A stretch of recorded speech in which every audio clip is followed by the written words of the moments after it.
Bonjour, merci de regarder cette nouvelle vidéo. Dans celle-ci, je vais vous expliquer comment remplacer la pile de cette Ford Smart Key ou comment accéder à la clé de secours qui est cachée à l'intérieur lorsque la pile est vide. Alors, nous pouvons ouvrir la clé de la manière suivante. Ouvrons-la. Si nous retournons la clé, nous voyons ici un petit loquet que l'on peut pousser vers l'avant à la main.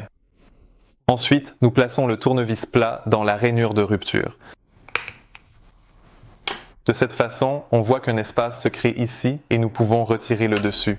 J'utilise ici un nouveau boîtier de clés, donc bien sûr, la clé de secours n'est pas encore taillée pour moi.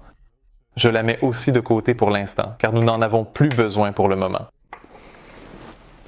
Ensuite, nous voulons retirer ce capuchon métallique ou en plastique. Là où se trouvait la clé de secours, nous voulons également l'enlever pour accéder à l'électronique. Nous procédons comme suit. Ici sur les bords, il y a certaines ouvertures. Si nous insérons l'outil à cet endroit, nous pouvons souvent faire levier le long du bord jusqu'à ce qu'il soit complètement ouvert. Mais cette fois, il s'ouvre très facilement. Et ainsi, nous accédons à l'intérieur de la clé. Eh bien, chez vous, il est probable qu'il y ait maintenant un circuit imprimé à cet endroit et que l'ancienne pile se trouve encore ici. Ce que vous pouvez faire ensuite, c'est utiliser ce même petit tournevis plat pour retirer la pile en faisant levier. Puis, vous placez la nouvelle pile à l'intérieur. Ensuite, vérifiez un instant si elle fait bien contact avec les supports de la pile. C'est effectivement bien le cas. Ensuite, nous pouvons refermer les deux moitiés. Si nous regardons la partie supérieure, nous voyons qu'il y a un petit crochet intégré ici.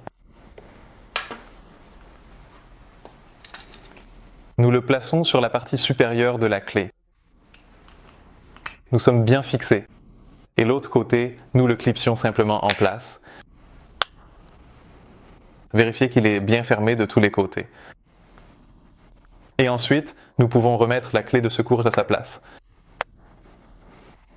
Et pour celui-ci, il a en fait été assemblé exactement de la même manière.